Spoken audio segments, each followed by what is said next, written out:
winter concert, and here we are, it's already May. I know at the beginning of school when I first saw this group, and I said, you have a concert on May 17, they're all like, that's so far away.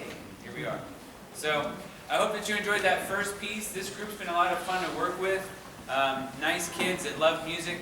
And now we're going to get into this next piece, is their first sheet music kind of action.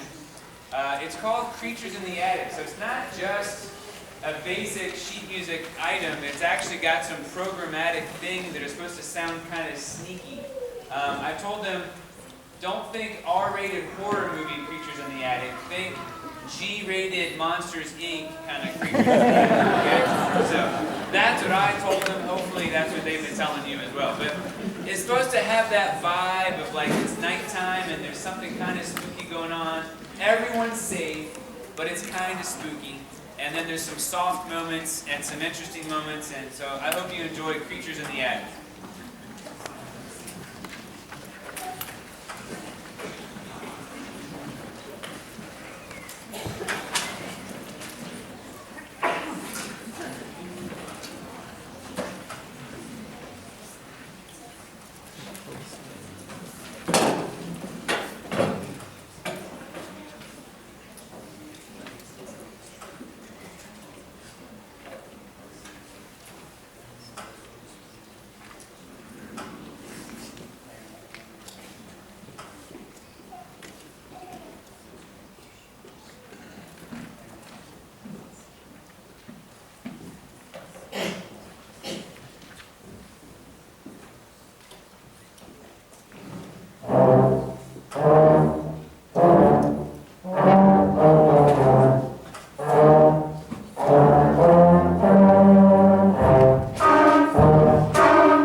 Alright, I had a couple things I needed to say before we do their last tune.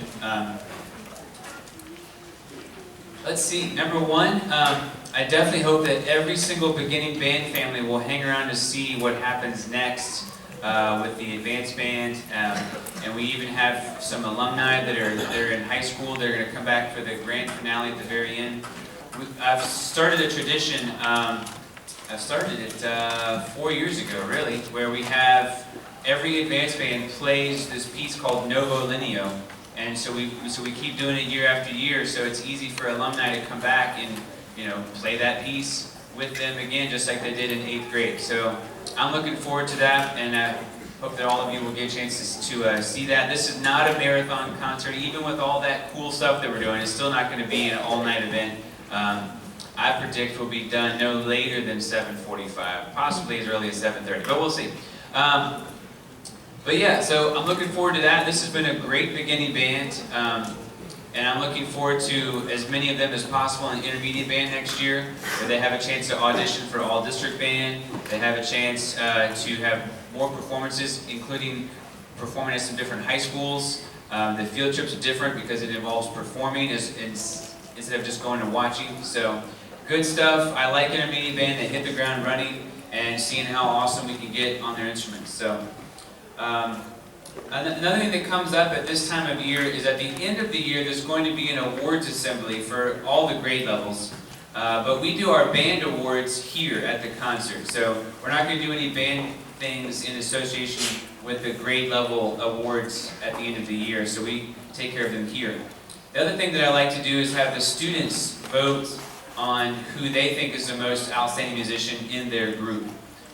They're smart kids and they know what a good musician is like and the qualities to look for, whether it's the first one to get quiet or the first one to play it well, the first one to practice and come back better next class, all those kinds of concepts. So I'm glad that I didn't have to vote because it's hard. There's a lot of awesome students in this group.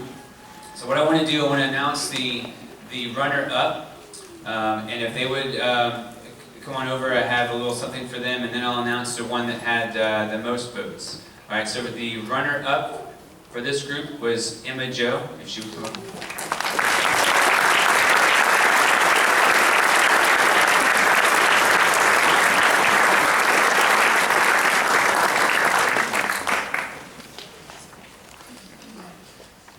And then the award winner for this year, Outstanding Musician Award for this class, is Grayson Schultz.